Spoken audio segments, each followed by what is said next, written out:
Now, I want to say that I know that you are a remarkable woman, and I would like to just have you talk to us for a bit about being remarkable, because I know that's an important part of what you do. And talk to us about, why is it so uncomfortable for most people to think of themselves as remarkable? Yes, this is another area that I feel very, very strongly about, and it ties back in directly with what we're talking about before. I mean, all those areas of creativity and innovation and seeing yourself in new ways and developing new perspectives. And one of the things that I talk about is building your story. And part of building your story, again, whether it's personally or professionally, is getting to the core of being remarkable. And a lot of this comes, there's a thought leader, his name is Seth Godin, and he at the core of what he believes as well is this thing about remarkable. How are people remarkable? What is the why behind what you're doing? Why do you want to do this? Why do you care about this area? What is it that matters to me? And then being able to bring that best part of yourself out. And I think when we were talking about, why is this so uncomfortable for us? Well, personally, when I look at, especially for us as Canadians, and we are so incredibly humble about, I just do this. You often hear people saying, well, I run marathons, or, I paint, all these pictures. I do amazing things. But they don't think of it. They kind of downplay it. And I think from a very early age, we have been taught to, one, be humble and, try to sort of, don't say too much about yourself, keep it on the low. But also it's a little bit fear-based too. What if I stand out? What if someone sees me out there? And that opens me up. It opens me up for criticism. It opens me up to, I don't feel safe anymore. I'm maybe not within those confines. From the point that we're even like back into grade 1, that there's sort of that thing about, well, I don't want to put myself out there because what if I fail? And the funny thing is about all of this, it's, it all comes back to that same thing, which is, putting yourself out there and putting yourself in a situation where you may fail is not a bad thing. It's actually a great thing, because as soon as you start to do that, you're really tapping into all of those things that you love, that make you who you are, that move you forward in new ways. But it is uncomfortable. It feels risky. It feels like the minute that we start to declare who we are and what is different about us, that we're no longer in the safe zone. And I think because there are so many social constructs that are around from a very early age that tell us, hey, you want to fit in. You want to make yourself feel like you're part of the, regular flow. Don't put yourself in that other spot. And the whole premise around this is, no, that's the opposite. You do want people to recognize those unique things about you. You do want to put yourself in that situation where people are going to see the ultimate best parts of who you are, and that maybe there's some things that are quirky or unusual or, just downright out there. And that's how people are going to remember you, connect with you, find new ways to create paths to you. But it's always the little voice, right? That little bit of fear in the background that says, but what if I do this and they don't like me, or they don't get it, or it doesn't work for me?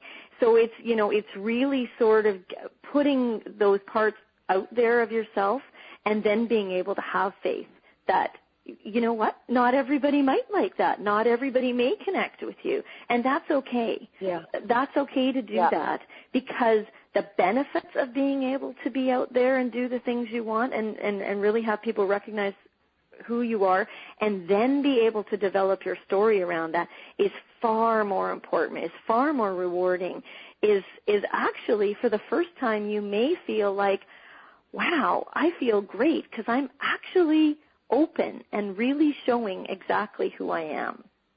And, you know, being able to sort of, it's funny because Seth Godin has a term which is safe is risky. That in this new era, this new economy that we're in, that acting safely, fitting in, making yourself, particularly in business, making yourself fit in with everybody else. So if we're talking about, you know, maybe you are a counselor or you are somebody who's consulting, if you look like every single other guy who's out there, how are people going to find you? How are you going to differentiate yourself? So back to this Seth Godin, he has a book called The Purple Cow. He talks about how can you make yourself the purple cow. You know, he was telling the story about, which is, you know, you sounds like you go, what? Oh, I don't think so. That sounds a little bit strange and maybe uncomfortable. But he was talking about going, the first time he went to France and going through the French countryside and seeing all these amazing, you know, beautiful cows in the field. It was a perfect picture. And he said, you know, you go through the first few fields and you see all these cows and you think, oh, it's so beautiful, it's so fabulous. And, you know, he said by the time you get to the fourth field, you're thinking, yeah, whatever. Okay, I've seen one cow, I've seen them all. And I think we're like that. You know, we have a tendency to sort of think, well, it's better to fit in, but not realizing that in that process, we've now fit in so well that nobody can get to us. They can't find the real, you know, the parts of us that matter.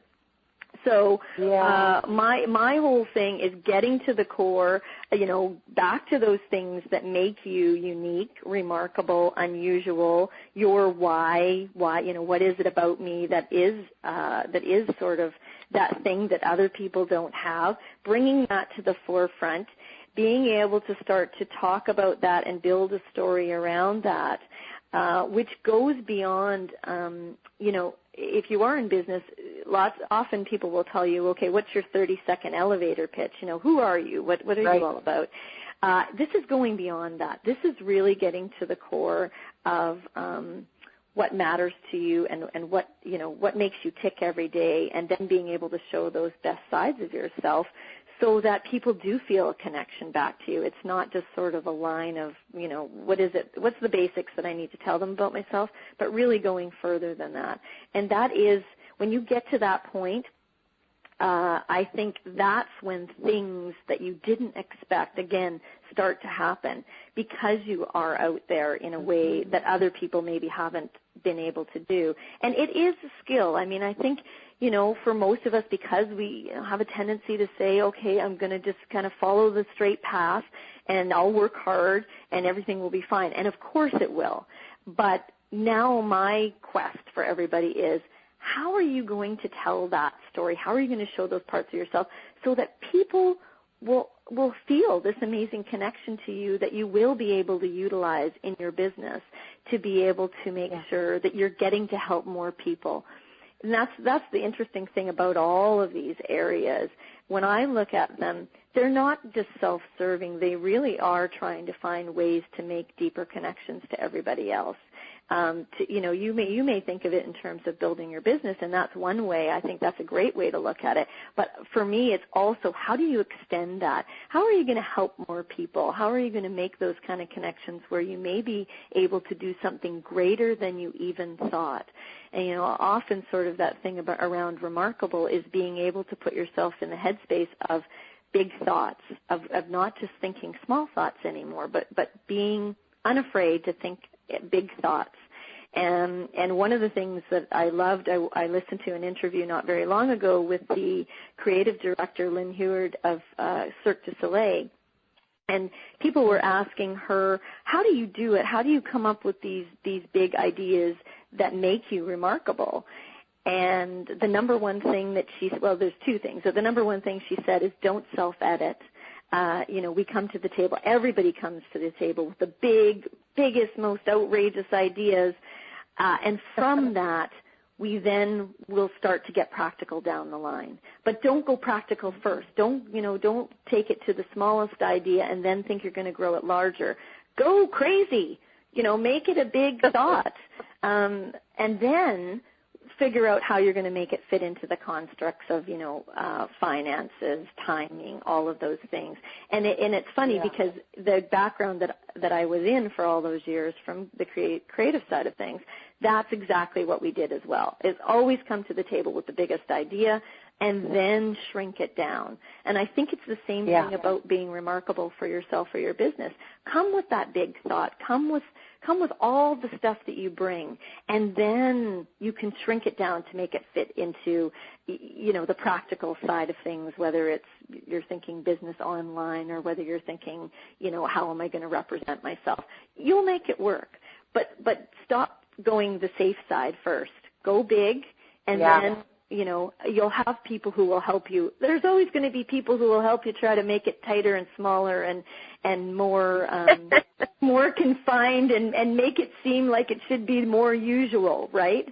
That part, there's never any lack of people to do that. But the big thoughts, the how do I really get out there and make people recognize what's unique about me? That's the part you want to come to the table with first off. Yeah. Well, Lynn, thank you so much for sharing your passion with us today and for inspiring us with your big thoughts. And for all of you out there who want to be and are inspired to learn more from Lynn, just know that Lynn is available for personal and business consultations, speaking engagements, and facilitation. Now, you can reach Lynn at her Twitter connection, which is at OVision Consult. So that's capital O, capital VISION, capital CONSULT. Or you can also go to her website, which is www.ovisionconsulting.com.